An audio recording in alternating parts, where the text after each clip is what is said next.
Justice Adityanath भी हमारे साथ हैं। सर, ये विपक्ष जिस दलील को लेकर सुप्रीम कोर्ट पहुंच रहा है, बहुत सारी और भी सुनवाइयां चल रही हैं सुप्रीम कोर्ट में। सिटीजनशिप अमेंडमेंट एक्ट पर चल रही है, चुनाव आचरण नियम पर चल रही है, सूचना के अधिकार पर चल रही है। तो इस केस की मैरिट कितनी स्ट्रांग दिखती है आपको? विपक्ष के आरोप कितने स्ट्रांग है और सुप्रीम कोर्ट कैसे कंसीडर करेगा इस प्ली को? देखिए, सुप्रीम कोर्ट जाना हर व्यक्ति का संवैधानिक अधिकार है। विपक्ष भी सुप्रीम कोर्ट जा सकता है और जा रहा है। मैं सम्मानपूर्वक अपने ब्रदर जकीउल्लाह साहब की कुछ बातों से सहमत नहीं हूं। पहली बात तो यह कि जो आर्टिकल 25 में राइट टू रिलीजन दिया गया है वो एब्सोल्यूट नहीं है। वो subject to public order, morality के अधीन है, वो एब्सोल्यूट राइट नहीं है। दूसरी चीज ये कि जहां तक राइट टू इक्वलिटी का सवाल है, जैसे मेरे ब्रदर जकीउल्लाह साहब ने कहा कि कोई भी मुस्लिम हिंदू मंदिर पे कोई क्लेम नहीं कर रहा। ये ज्ञानवापी का मामला, कृष्ण जन्मभूमि का मामला, ये क्या है? ये उस समय तो बादशाह थी, क्या जरूरत थी कि सटा सटा करके मस्जिद बनाई आपने? With due regards.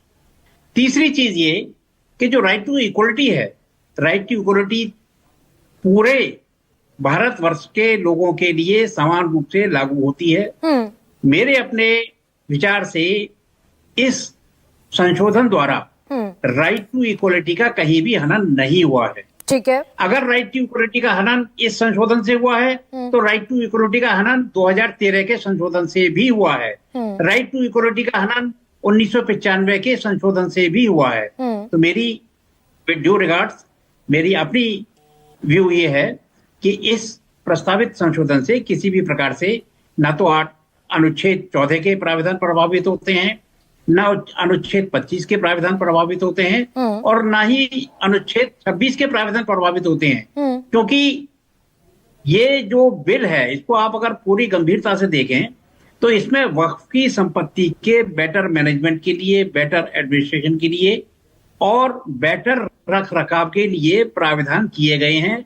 लैंड हमारे संविधान की 2वीं अनुसूची में स्टेट मैटर है और इसीलिए स्टेट गवर्नमेंट्स को इस पर नियम बनाने की पावर दी गई है और नियम बने भी हैं।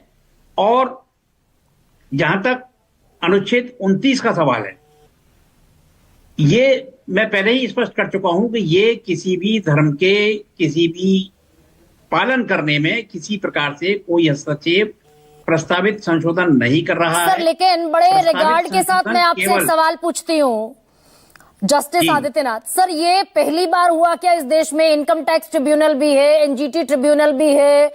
अब क्या ये इस देश में पहली बार हुआ है कि वक्फ बोर्ड का जो ट्रिब्यूनल था उसकी शक्तियां क्वैश कर दी गई, जिसमें बाकायदा सरकारी जजेस बैठे हैं?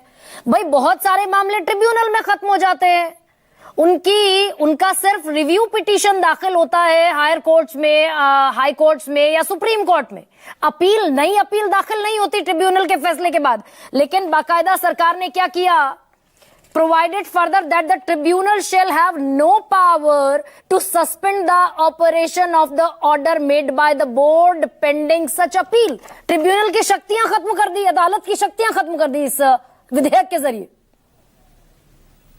विद ड्यू रिगार्ड्स, मैं आपके इस तर्क से सहमत नहीं हूं जी। कारण क्या है कि जो ट्रिब्यूनल, जैसे आपने नाम लिया इनकम टैक्स अपीलेट ट्रिब्यूनल या सेंट्रल एडमिनिस्ट्रेटिव ट्रिब्यूनल, एल चंद्र कुमार का एक माननीय सर्वोच्च न्यायालय का निर्णय आया था। एल चंद्र, जिस समय ये ट्रिब्यूनल बनाए गए थे उस समय सरकार की मंशा यही थी कि ट्रिब्यूनल के फैसले अंतिम होने चाहिए। परंतु एल चंद्र कुमार में माननीय सर्वोच्च न्यायालय ने ये स्पष्ट कर दिया कि आप जुडिशियल रिव्यू की पावर को समाप्त नहीं कर सकते।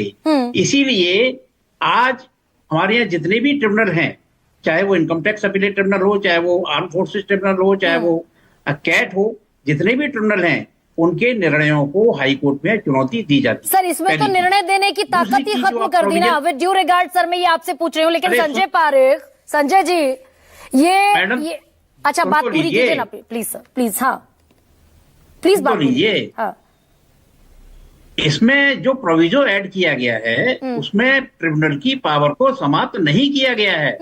उसमें सिर्फ ये कहा गया है कि अगर कोई अपील पेंडिंग है तो अपील के पेंडिंग रहते हुए ट्रिब्यूनल कोई आदेश नहीं करेगा। सर तो shall जब have no ट्रिब्यूनल power। के किसी हाँ कोई अगर कोई अपील पेंडिंग है तो वैसे भी लोअर कोर्ट जब अपील कोई पेंडिंग होती है तो लोअर कोर्ट उस मामले में कोई अलग से आदेश नहीं करता है और ना ही कर सकता है। क्यों?